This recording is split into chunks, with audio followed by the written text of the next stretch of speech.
Tonight, she wants to share something that fascinates her as a scientist and hopefully something she hasn't talked about before. Tanya's title is Little Guys That Rule Your Life. Welcome, Tanya. Good evening, fellow Toastmasters. It's great to see everybody. I've been thinking, what can I share with you tonight that you haven't heard from me yet? And I do have a new passion that I want to share with you. So I really hope you will enjoy it. Let's take a second. When you think of yourself, you usually think of you have a body, you have a mind, you have a separate entity. And your body belongs to you, isn't it? Yes. But is it really? Bacteria been here since the beginning of life. They've been here first. We as humans arrived very late in the game. So we've been faced with a challenge. We either learn how to live in the world that belongs to bacteria, or we die. And as you can guess, we decided we are going to coexist with those. And let's take, for example, Jonathan McLucas. Everything you know about Jonathan McLucas. Now imagine that half of his cells are microbial. And to some estimates, it's even 90% of his cells are microbial. How crazy is this? His body and my body and your body contains at least 1,000 different species of bacteria. This is twice as much as amount of species of furry animals that invade all the national parks in the United States. This is a jungle. This is ecosystem. And this ecosystem called Jonathan McLucas lives in balance and peace most of the time. How? Because bacteria that belongs to you, they learn how to deter invaders. And they do it in a very clever and collaborative ways.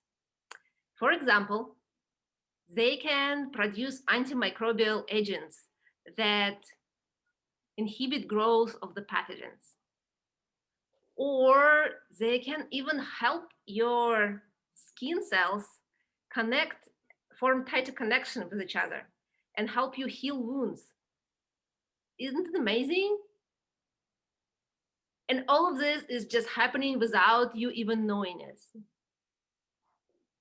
From the day you were born, you were gifted with a gift. And I can assure you, that was the best birthday gift you were given. That was the first bacteria that you received from your mom. And babies who got born through the C-section, unfortunately, they don't get this gift. And guess what? Those babies have more cases of asthma, allergies, and other autoimmune disease.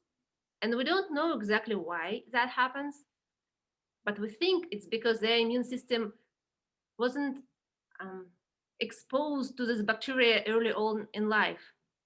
In fact, one of the hypotheses why kids are not getting sick with COVID as much, guess why?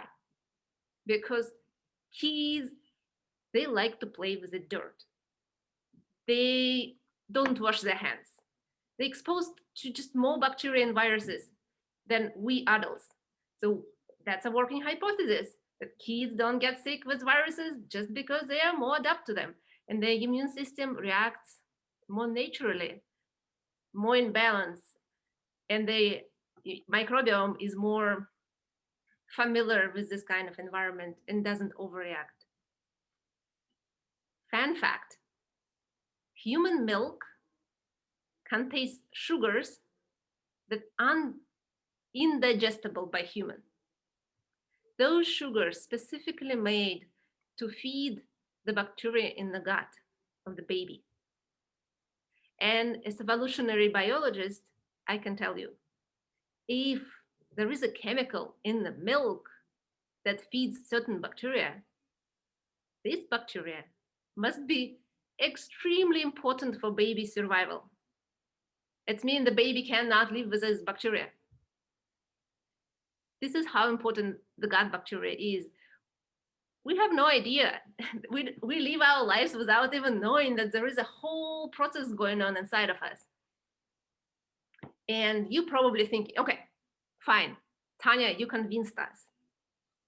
I am consistent of microbes. They probably affect my health. But at least I'm the one who is doing all this thinking. So my mind is me. Wrong. No. And that is the best part. Your gut and your brain are connected. And guess what? Bacteria learned how to talk to your brain. I'm going to give you an example. When stressed, you tend to eat fast food. It's a usually fatty and very starchy food. So what happens is in your guts, there became more and more types of bacteria that likes fat and likes starch.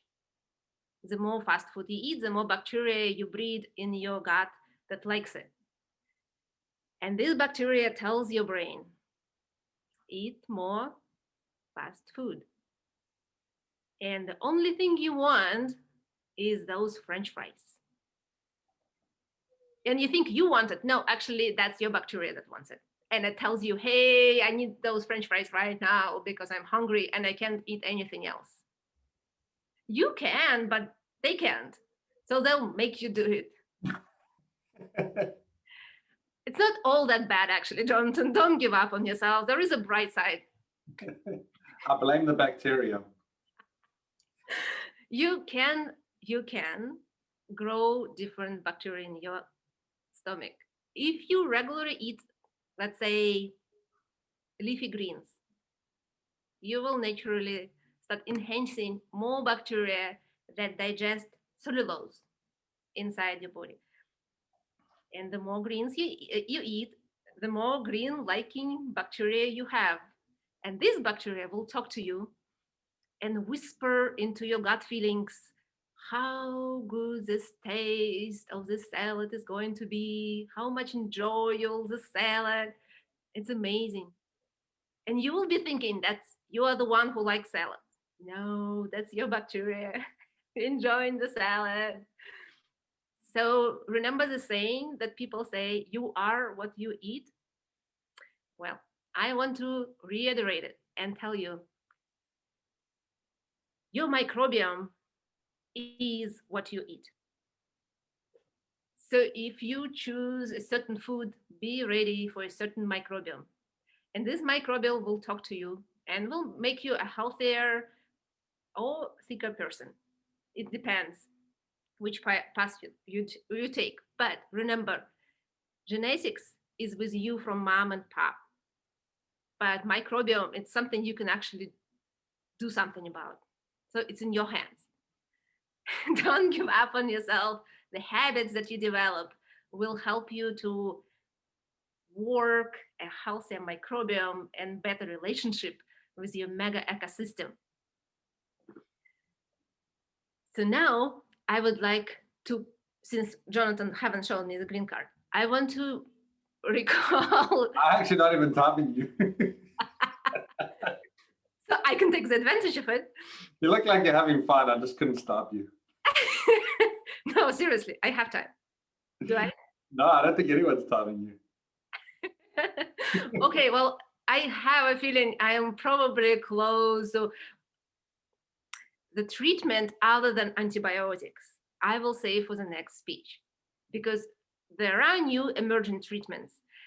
That's called probiotic treatments or even transplant treatments, when a piece of another human microbiome is transferred into another person's body and adapting into the new environment and treating certain disease. But what I wanted to close in tonight, that next time when you think of yourself, I want you to think and acknowledge and admire maybe the whole ecosystem you are.